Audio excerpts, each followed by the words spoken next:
This is our Ink and Quill Collective, and we are honored to welcome you, Ankush Da, to our first ever session on the Authors Meet. A quick introduction: Ankush Da was born in Tejpur, and he's a prolific writer in the genre of crime thriller, noir thriller. He's got a list of books under his name from very popular publishers as well, and they have wonderful stories in them. I was fortunate enough to finish one of his books before this meeting, which is right there at the back, The Girl from Nongring Hills. If you can see that, not much of a lighting out there, but yeah.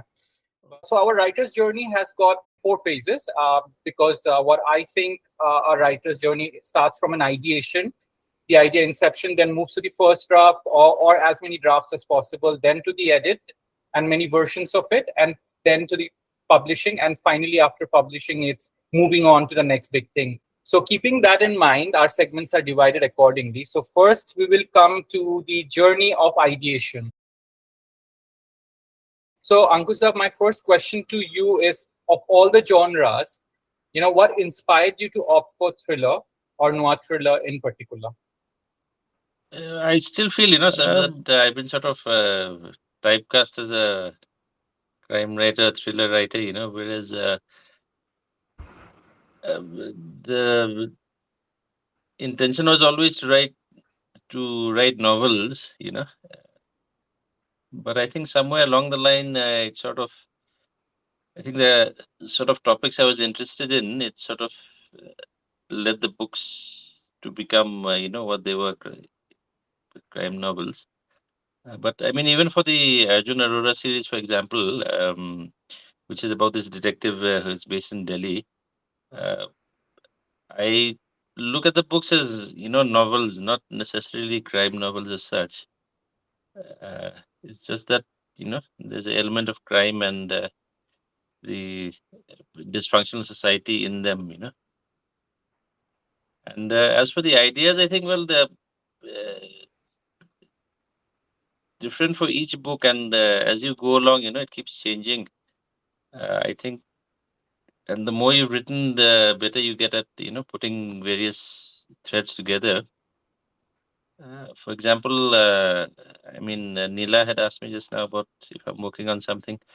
Yeah, I am working on something. It's been about a year now, and yeah, there are elements of crime and espionage and things like that, but it's more about the history of the Northeast and individual lives and forgotten stories and things like that.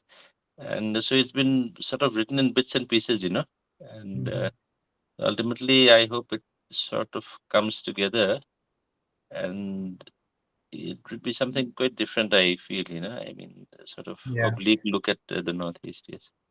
But then again, let's see if publishers are interested, and that's another thing, I mean, it seems to be getting harder and harder to. It isn't like, I mean, what it was. Say, I mean, you were mentioning, The Girl from Nongrim Hills, that was published in 2013. So it was pretty straightforward, There was a novella I had written, and I sent it to Penguin, and they said, why don't you turn it into a novel? So I did that, and it was published, and I don't think it would be so easy now, even for me, because I don't really understand what editors are looking for, and then plus you have the sales and marketing people with their own inputs, So that's one of the reasons I ended up self-publishing a novella just recently. But I was lucky enough, fortunate again, to get I think a review in the HT that just came out yesterday.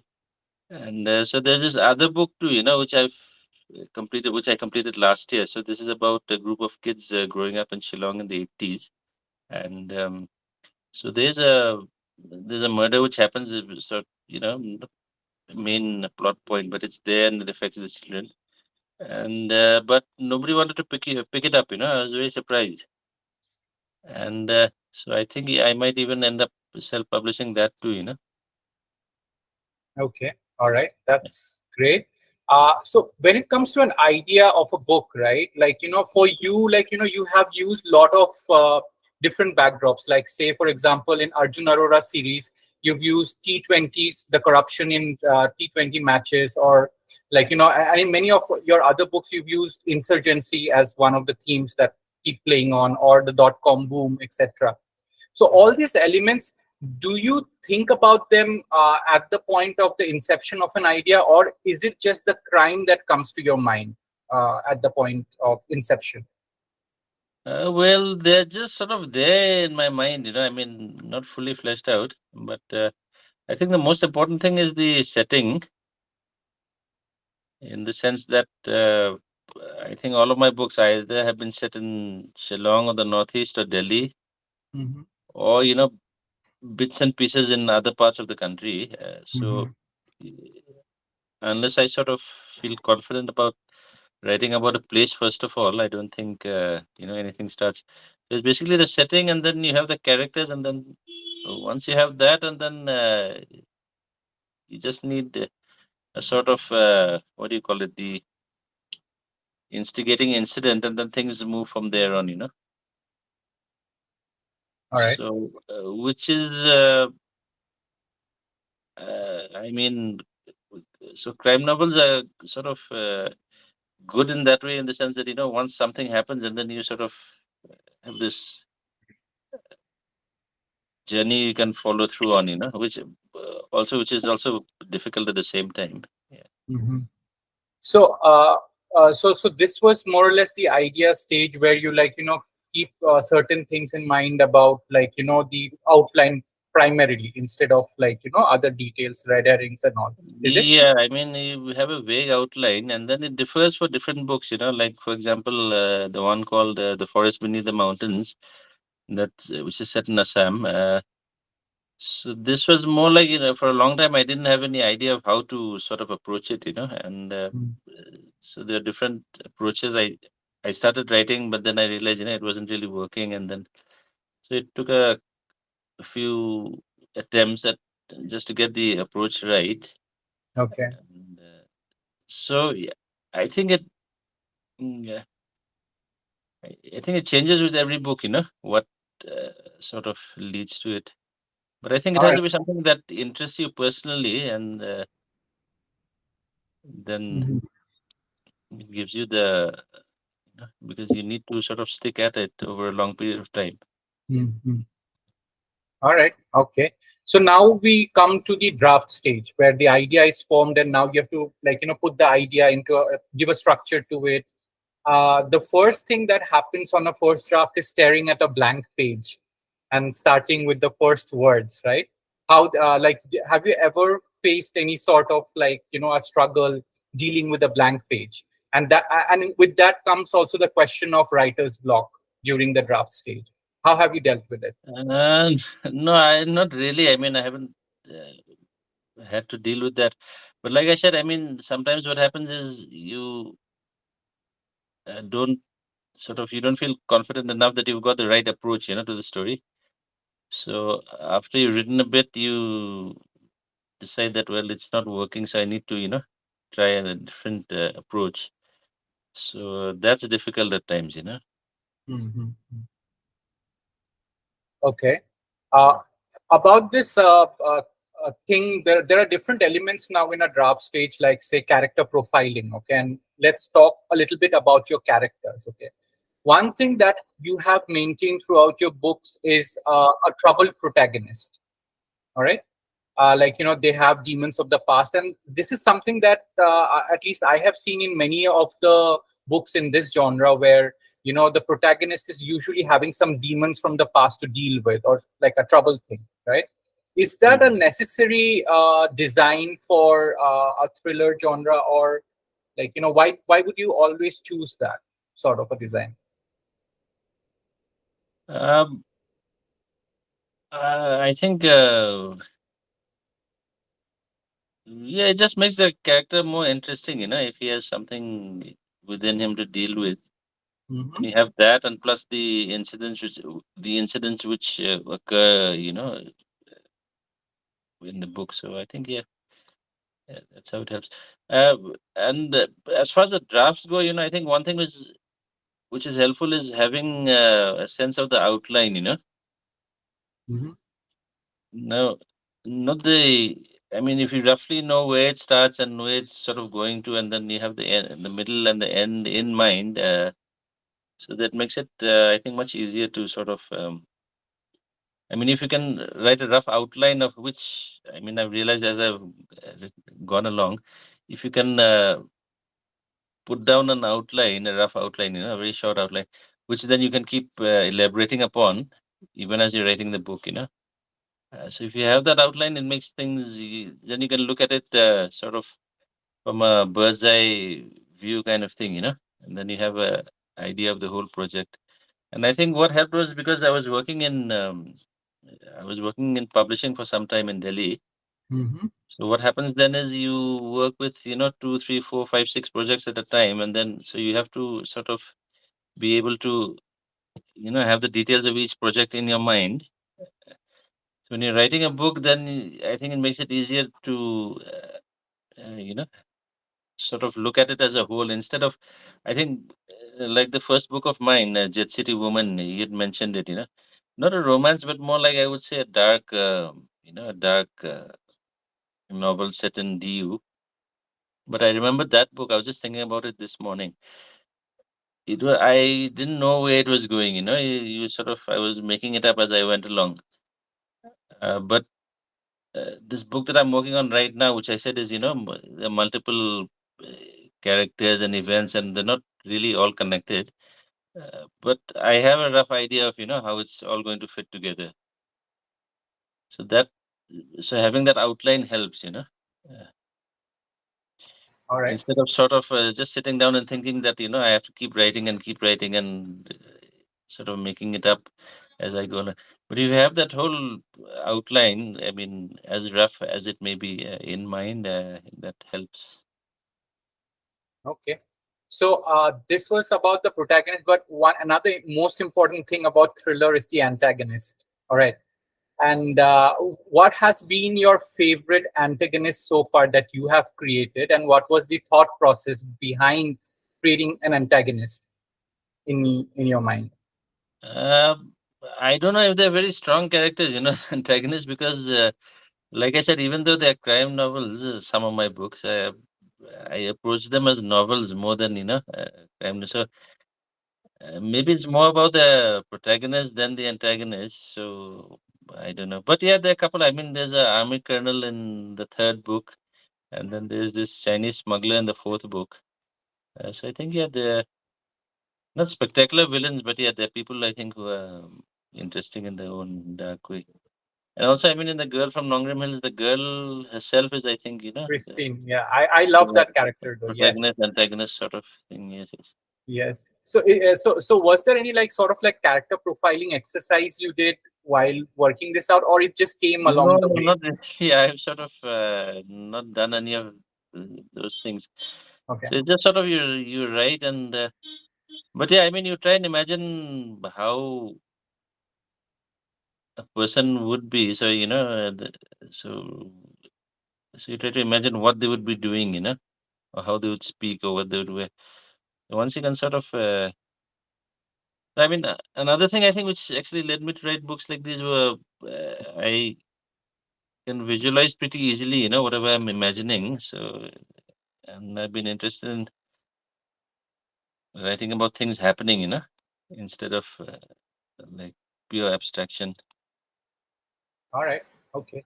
Now, while we're talking about this character, you've said that, like, the story is more important. Like, as you build the story, the plot, your character also starts developing up in every case. Now, in the case of an antagonist that again reoccurs in your sequel, right? For you, the first time the antagonist occurs, I think that happened in Arjun Arora series. Like, one of the villains, probably an old villain, again reoccurs in the third book or something. Was Uh, there a scenario like that? How do you how do you then, like, bring out do you plan previously that, okay, this antagonist, I'm going to take him to the next story or something of that sort? How do you do that? yeah, roughly, if you have it in mind, like I think in the third book in the series, which is set in the Northeast, I mean, then you have this army colonel, who is the antagonist, and so I think he's mentioned somewhere in the first book. So I suppose at that time I would have had. So you have it as a possibility, some that in the future you could sort of do this sort of thing with this guy. Not Okay. something definite, but you just sort of. I mean, it's enough just to have the guy there and to know that uh, he's a bad person. So it's always easy to sort of make him reappear. So one good piece I take from you is it's enough to know that the person is bad. Now make him as bad as possible, and that kind of like helps you build the character very well, isn't it? Yeah, I suppose so. Yes. Thank you, thank you. Now moving on to another really beautiful aspect of your writing, which is the place itself, right? Wherever you are, I've read just one book of yours, which was The Girl in the Nongrim Hills, and I find that every minute details was captured so beautifully, starting from in a room where they keep the oil in the kitchen in that tin container, like or like the syntax where the water filling happens, or like every like whether it's a direction of the town and everything. So there is a lot of things with such details. How important is familiarity of the city or the location for you when you write, or do you like necessarily have to travel or be at that place to write about that place in your setup? No, yeah, like I said, I mean the setting is very important for me, and usually these are places that I mean you can know a place well only when you've been there, for a certain period of time. And apart from that, it's always been yeah, I've liked writing uh, descriptively, uh, in the sense writing in a concrete way, sort of, instead of being sort of vague and abstract about things. Yeah. So the setting and the specific details. And I think yeah, that's another thing. If you can see what you're writing about clearly enough, you don't need to sort of mention everything. Just a few. Well, I don't know. That depends on your own sort of Okay. preferences. So you just need to mention a few details, and I think that if you see it clearly enough, I think the reader can see it too. Hmm. All right, all right. So do you do like some sort of like journaling, because all these things that you have observed, right? It translates into your draft. Do you sort of like journal every day what you observe and everything, and you keep it aside and then you use it later, something like that? Till one point, I was quite a I used to sort of not a diary, but I would sort of take notes and write things.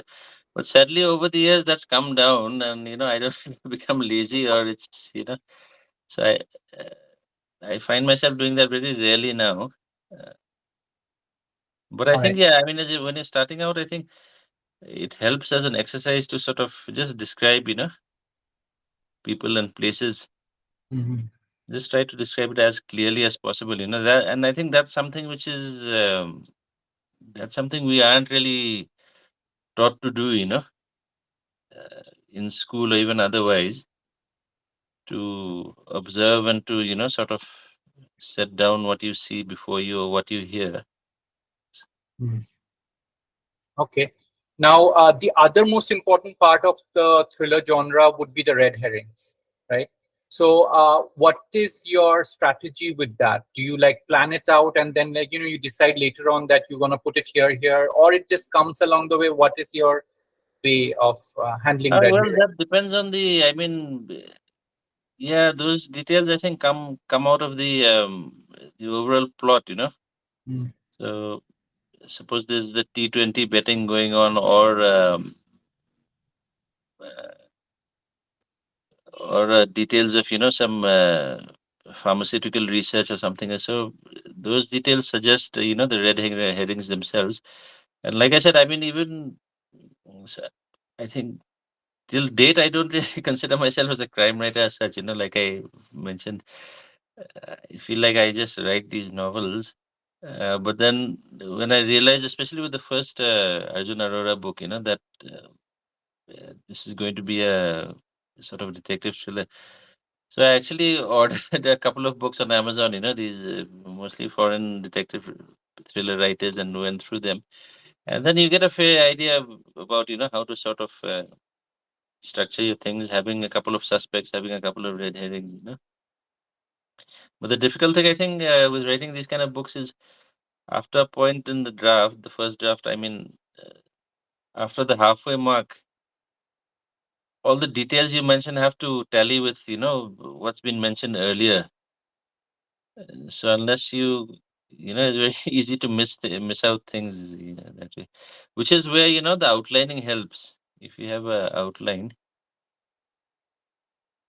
All right. Okay. So now moving on to the part where you have completed the draft and you go to the editing stage. All right. How do you approach? What's your first step when it comes to editing? Could Well, you I just think elaborate a little bit? again, since because I worked as a journalist and then I was in publishing for some time, so I think my drafts are pretty clean, Mm-hmm. pretty clean that way. They're formatted well and they're clean, so there's not much to be done that way. Mm-hmm. And so after that, but for somebody, I think, who is starting out, then yeah, you need to, I think, pay attention to, I mean, to get the formatting right and then run a spell check and, go through it once to see that you've captured whatever ideas wanted to. And another thing is when you're writing well, sometimes, it's going quickly and then sometimes you end up being stuck with something, something that just doesn't come to you right then about, something, some little detail or maybe something's a piece of dialogue or something like that. So yeah, what I do is I sort of just mark an X over there, in bold and leave it so that, you can come back to it later and instead of having to stop completely. So there are quite a few of those things in the draft. So I think the first thing is to fill in those details, Usually there are things like suppose a date is needed from some past event or something like that, and then instead of spending time looking for it right then, you can come back to it later and fill that in. All right. So yeah, That and sounds once the draft is ready, and then yeah, you send it off. Now sending it off, that's the thing, and like I said, I mean, it's much easier in a way nowadays because publishing houses accept material, uh, through email. I still remember sending off, taking a printout and sending it. I mean, there's a but the thing is, then I think what's happened is the editors are under a lot of pressure nowadays, a lot more work, and so it's what I've heard. It especially smaller publishing houses, it takes them ages to get back, ages to even start, editing. So, so there's a. I think it's a bit difficult for. I think the whole industry, authors, editors, everyone. Because I think it's getting sort of squeezed by the internet because of it's sort of something like which happened with the recording industry, I mean, you don't have cassettes or tapes or anything like that of that sort. The whole thing just sort of went online, and so even with books and reading, I don't know which way things are going, So okay. So when you talk about this publishing journey, right? So you've been part of publishing industries yourself. uh-huh. So and you've had experience with popular publishing houses like Penguin, Speaking Tiger, etc. Compared to that, what do you feel about the whole versus thing that goes on between traditional publishing and independent publishing, etc. You mean self-publishing? Self-publishing, yeah. Yeah, even that is difficult, because I mean, I think I risked self-publishing this latest novella, I think, because I have a couple of books and, especially on Amazon, which is, I mean, very important nowadays. So I have a couple of books, so, maybe there's a little bit of visibility. But if you're a first-time author and then you self-publish, I think it's difficult to get noticed, And the publishing houses themselves have lost this ability to sort of create interest around books. This is something I've noticed. Hmm. And this is, I think, because of basically you're fighting for people's attention. Hmm. So I remember, I mean, say if you look back, say, 20, 30 years prior, I mean, if there's a book coming out, I mean, all a publisher had to do was arrange for a couple of interviews and one or two reviews, in the newspapers and magazines, and that was it. The book would sell, but they can't get that sort of attention nowadays, Uh, So what they end up trying to do is, they're making reels and this and that. So I don't really know. I'm not sure how much that works or doesn't work, because I mean, you don't go to a publisher's page looking for reels. So I think at the same time, the readers are there and the people who are willing to write, but it's just that I think, how you sort of stand out. That's, I think, becoming increasingly difficult because, Okay. along with what you're actually competing with, people on their phones watching reels, I mean, All right. yeah. So, So, yeah, coming back to your question, but I mean, if you're serious about writing, and I think it helps to have a day job, I think that's something which is important. So, I mean, there's no pressure on you to sort of try and think. So, you can follow your own sort of interest when you write. And so, if you're serious about it, yeah, that's something that I think one should look at. Self-publishing, I would think, was more of something which you could do if I don't know. I think it depends on a personal level, if you feel you can interest people enough to try with the book. Yeah. yep, that's great. So after publishing, like it's all about now moving on to the next project, or like thinking about a sequel, right? So like what really happens at that phase? Like do you still keep like going back and checking if you can rework on your promotional materials for the one that has already gone to the market, or when is the time you actually move on to the next project or sequels? Well, this is, and again, I mean, it's not something very, again, I mean, even when you're with a publishing house, I've not had any, campaigns or any sort of things for my books. So you send it off and it's published, and that's about it. You end up, and off late, I mean, more and more you yourself, the author, he or she herself has to, do more and more to promote the book. And about moving on to the next project, well, I think the more you write, the more ideas you tend to have, and then the more you realize what you sort of, want to get on with. I think the other thing is, I think as you keep writing, because that's what I feel, I think it's the craft of it is more important than, inspiration or anything like that. More like a carpenter or somebody like that, because the more you work, the more you sort of know what to do with, your ideas and the material that you have, and also what you're good at, and what you're good at writing, I mean, I don't think I would be able to write about relationships. I mean, I could, I mean, but not in a sort of, I think there would have to be something dark about it, dark and. All right, we'd look forward to that if you ever wrote that. Mm. No, there are sort of some family relationships, that kind of thing. In the present thing that I'm working on, which I said is, these bits and pieces. Uh, All there's a right. bit of history about the Northeast and things like that, so let's see how that works out. Yeah. Okay, awesome.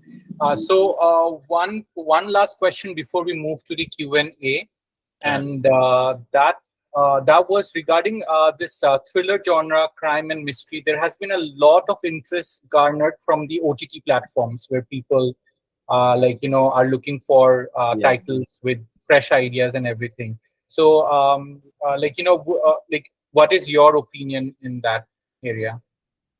Uh, that the thing is, actually, I've had some experience with them. I mean, some of my books have been optioned. Like the Aurora series itself was optioned thrice. But what I've seen is, I mean, they call it the whole Bollywood thing. They call it an industry for a reason. I mean, it's better if you're there as a screenwriter or somebody like that. I mean, having a good book or a good story, it really doesn't matter. It doesn't count for much, honestly, because it's about the whole project sort of coming together. And for that, I mean, you need to know other people, actors and directors and producers. So lots of books have been optioned, but I think hardly any of them have. Very very few have actually made it, onto the screens. And most people in Bombay don't read, which is another thing. They're more happy with looking at a synopsis of a book or something. Uh, and All right. so actually, yeah, I mean,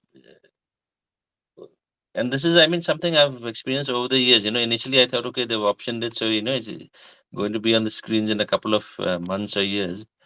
But then you see they option it, and then it's lying somewhere. Nobody even bothers about it.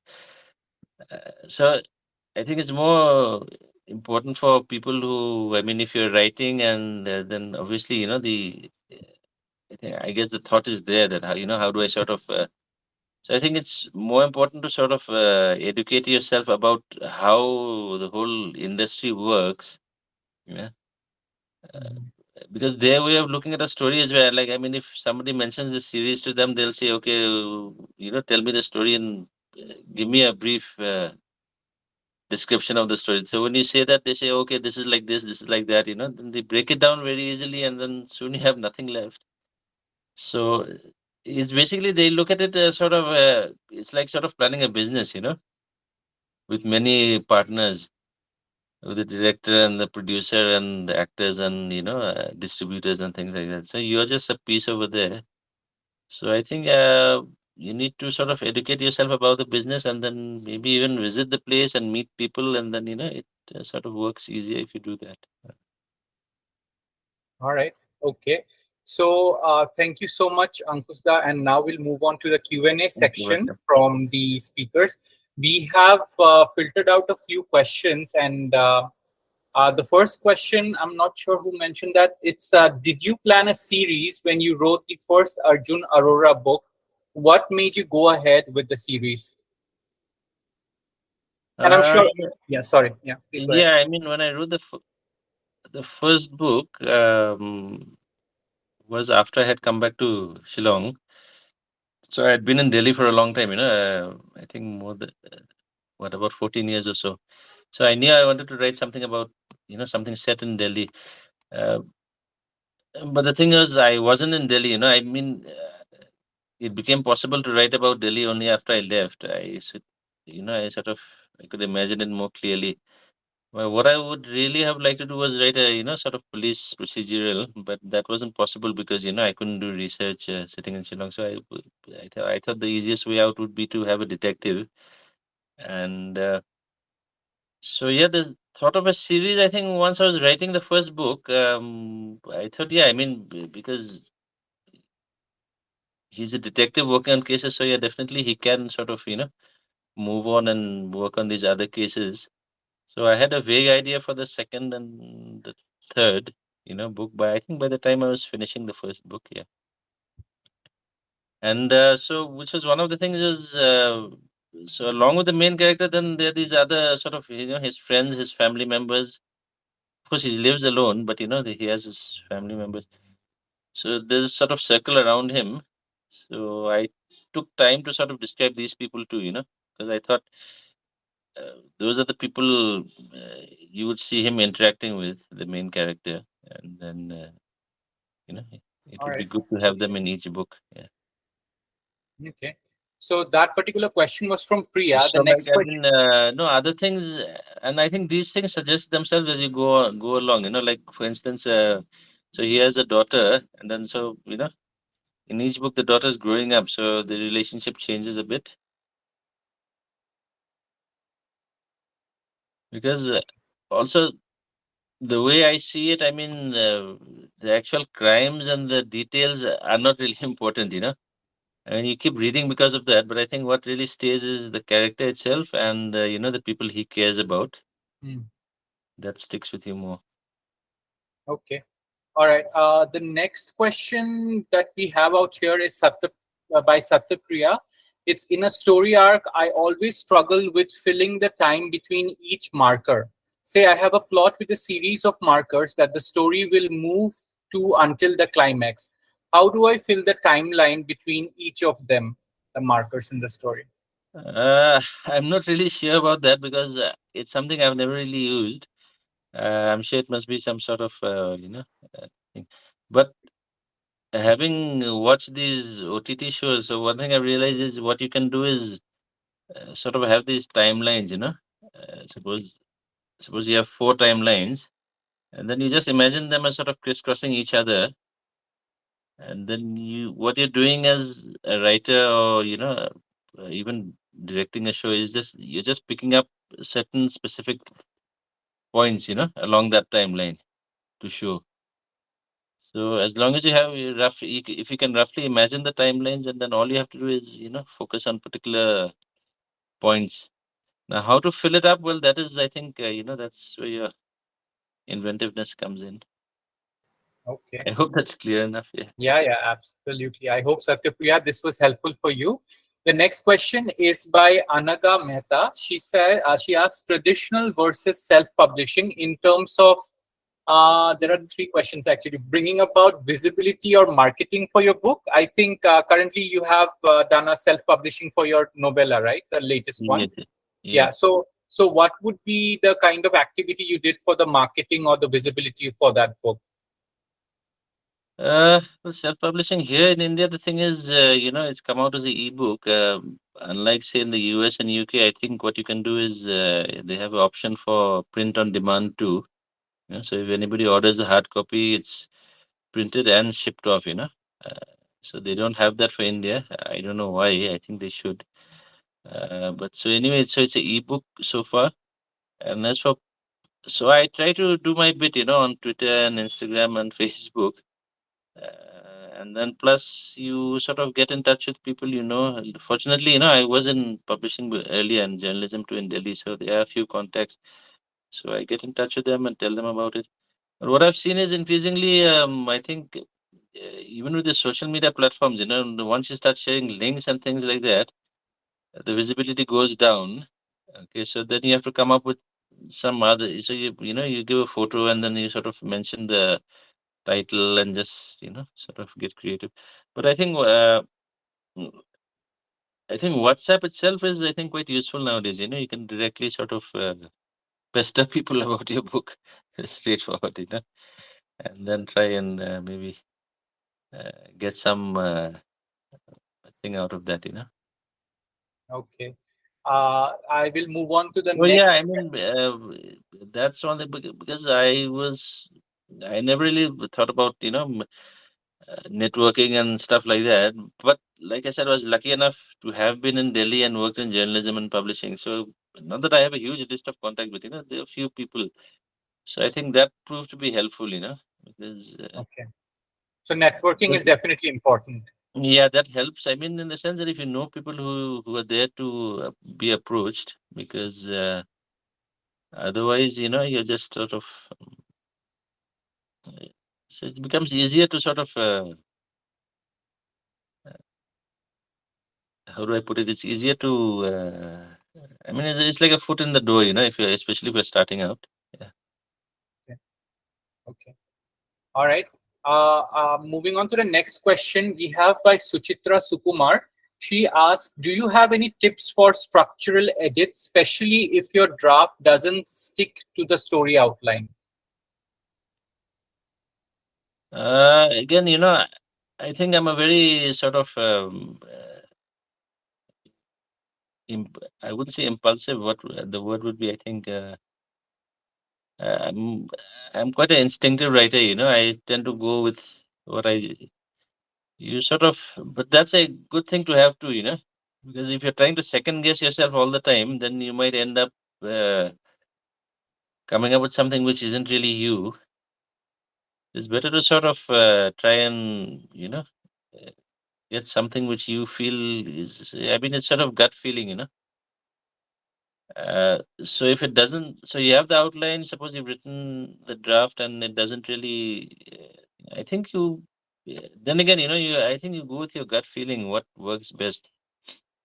Because I think when you try to write, I mean, what you're trying to write is a book that you would like to read. So keeping that in mind. All right. But yeah, it's good to have an outline in mind, and yeah, the outline could change too if you see that it works better having certain things in a certain way. Mhm. Uh, Okay. but yeah, I mean, I think this is important is that suppose you've done the first draft and then you have a rough outline. So then it's easier to, you look at the outline, then you say, okay, maybe this has to change in the draft. Then it's easier to go to the draft and, instead of looking at the whole draft, beginning to end and thinking about, you're stuck forever then. So that I think that's where the outline helps. And the more detailed the outline, the better it is. Yeah. I All mean, right. there are some writers I think who had this thing about, the outline was so detailed, it's almost like the book itself.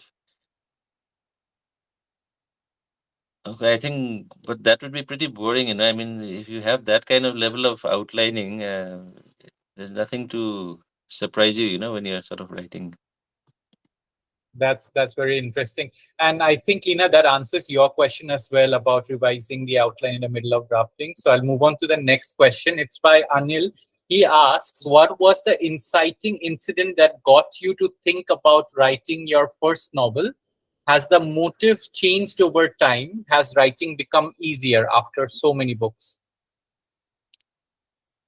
Well, for the first book, I think it starts with just wanting to write a book, And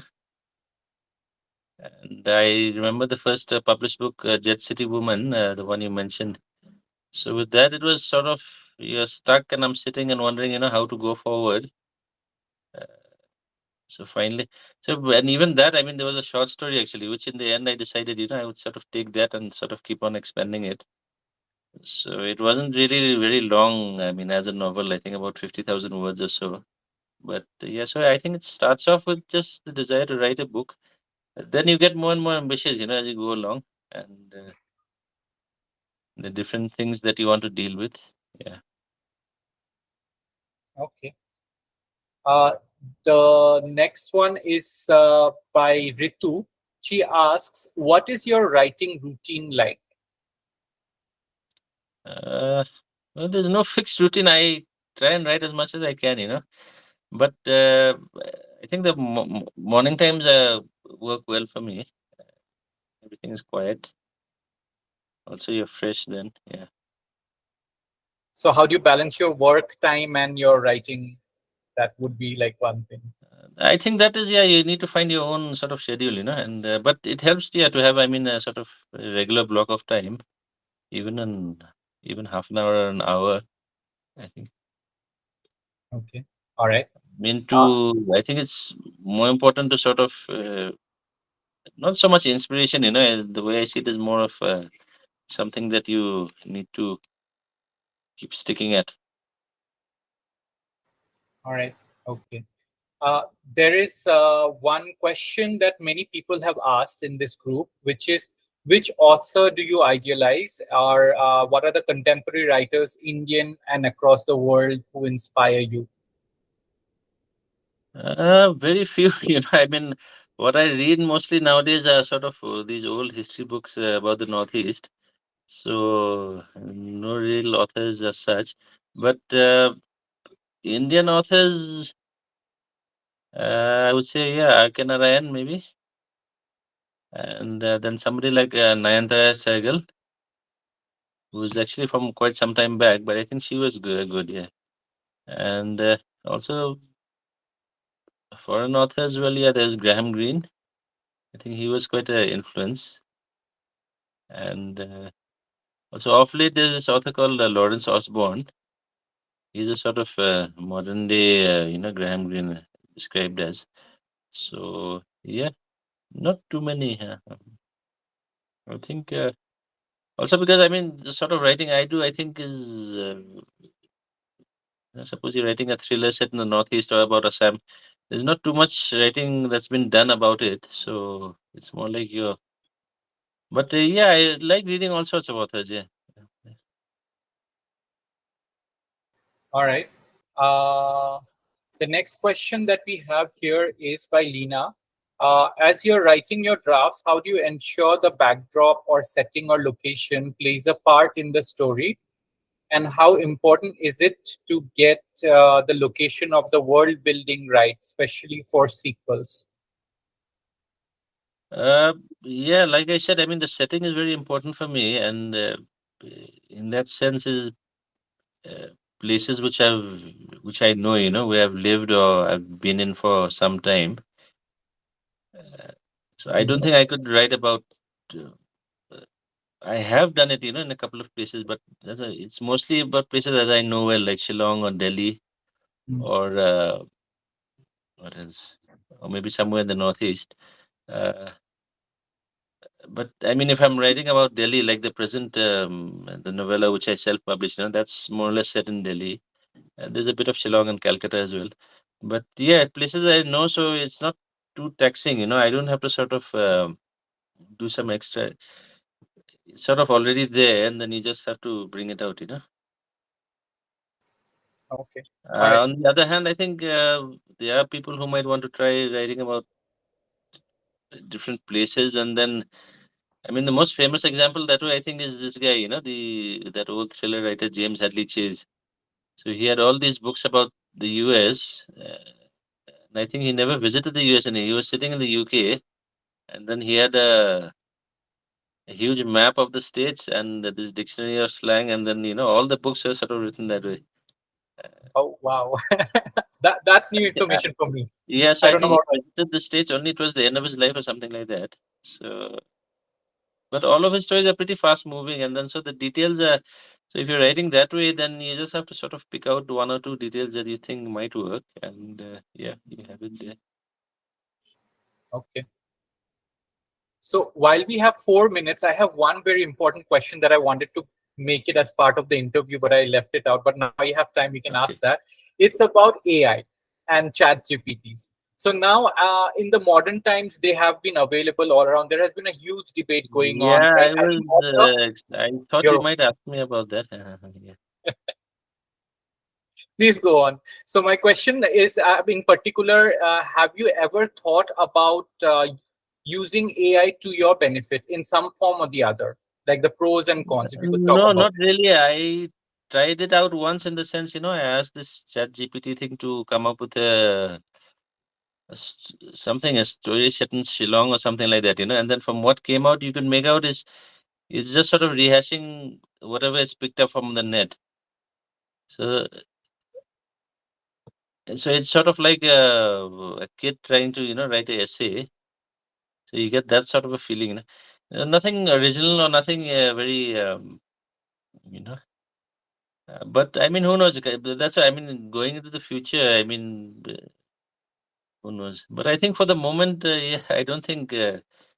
Yeah, I mean, there are people I believe who've written novels, but how good they are or how interesting. I mean, because I think one of the things about writing is as you go along, it's not just yeah. I mean, the craft is there, and then plus also it's your personal, your entire personality.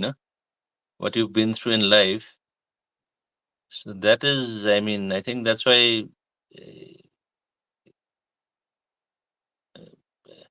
I mean, what I admire in writers who I like reading is, the sense of worldliness. So worldliness in the sense of knowing about,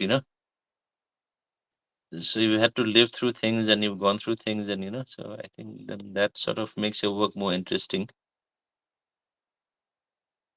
So I think okay, for the moment, I don't think there's anything that's very disruptive for me. Yeah. I mean, as regards to, fiction writing. But if you're looking for stuff which is, formula driven, then yeah, it might sort of work somewhere along the line.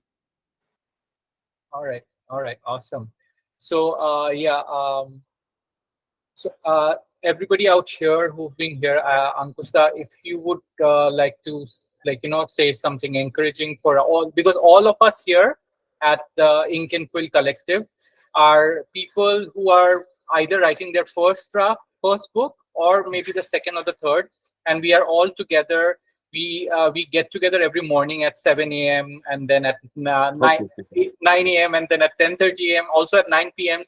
and sometimes at very odd times as well, where we all Okay. sit together, write together, and we try to bring up these kind of events so that, it can be motivating for us as writers. So if you had any words to share with No, us. I mean, it's pretty simple. I think you just have to keep writing. And like I said, I mean, it occurred to me as I was answering a question, I think don't try to second guess yourself too much. Go with your own sort of instincts too, and yeah, keep writing. That's about the only thing, because I think that's the most difficult thing too, to- and also I mean to approach it more like a craft, so that is how you get better at it. So anyway, thank you for having me, and I hope I made some sense, at least, with my Absolutely. It was a wonderful session, and I'm sure everybody benefited a lot out of it. Thank you so much, Ankushda, for being Thank around. you, You have Arijit. Thank you, a great everyone day. else, and wishing everybody all the best with your, writing endeavors. Yeah. Thank you. Bye, everyone.